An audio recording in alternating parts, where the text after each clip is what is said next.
பங்குனி 11 தவக்கால சிந்தனைகள். தவக்காலத்தில் முதன்மையானது அருமையானவர்களே இறைவண்டலாகும். இன்று இறைவண்டல் நம்முடைய வாழ்விலே அருகி போய்க் கொண்டிருக்கின்றது. எமது குடும்பங்களிலே, எமது சமூகங்களிலே இறைவேண்டல் காலாவதியாகி போய்விட்ட ஒரு பொருளாகவே தெரிகின்றது. செபம் நம்முடைய வாழ்வுக்கு முக்கியமானது. செபமில்லாத வீடு செத்த வீடு என்பார்கள், கூரை இல்லாத வீடு என்பார்கள். நாங்கள் இறைவனை மையப்படுத்தி செபிப்பது நம்முடைய ஆன்மீக வாழ்விற்கு இன்றியமையாதது. இன்று செபத்துக்கு நேரமில்லாமல், இறைவேண்டல் செய்ய முடியாமல் நாங்கள் எங்கள் நேரத்தை வீணாக்கி கொண்டு இருக்கின்றோம். திரைகளிலும் சமூக வலைத்தளங்களிலும் போன்களிலும் இன்னும் வளமற்ற பேச்சுக்களிலும் எங்கள் நேரத்தை பெரும்பாலும் செலவழிக்கின்றோம். ஆனால் இறைவனுக்கென்று நேரம் ஒதுக்கி குடும்பமாக செபிப்பது இன்றைய காலத்தில் தேவைப்படுகின்ற ஒன்று. இயேசு இன்றைய நற்செய்தியிலே எப்படி செபிக்க வேண்டும் என்று கற்றுத்தருகின்றார். உன்னத செபத்தையும் நமக்கு கற்றுத்தருகின்றார்.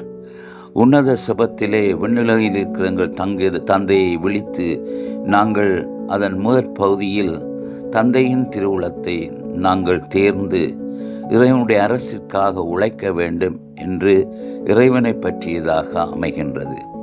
இரண்டாவது பகுதியிலே எங்கள் அன்றாட தேவைகளை நாங்கள் கவனிக்க வேண்டியவர் கடவுள்தான்.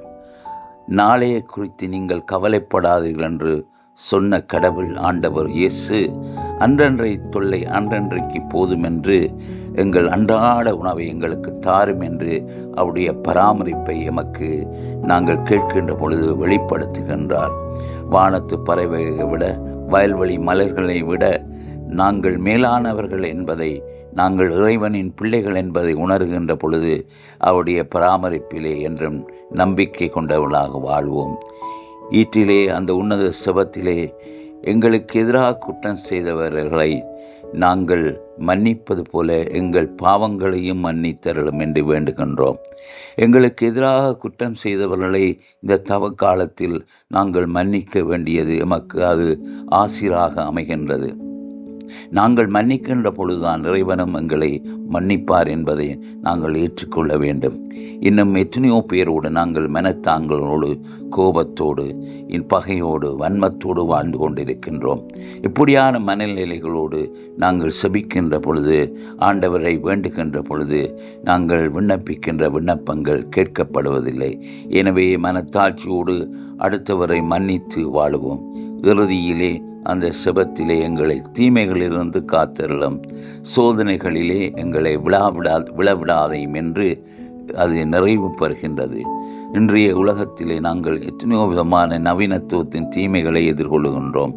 குடிவரி, போதை வஸ்து, இன்னும் ஒழுக்கக்கேடான வாழ்வு, கலாச்சார சீரழிவுகள் மத்தியில் வாழுகின்ற எம்மை ஆண்டவர் சகல விதமான தீமைகளிலிருந்தும் பாதுகாக்க வேண்டும் என்றும், சோதனைகளிலே நாங்கள் வீழ்ந்து பாவத்தின் சுமையோடு வாழாமல் நாங்கள் எங்களை காக்க வேண்டும் என்றும் அந்த உன்னத செபத்திலே வேண்டுகின்றோம்.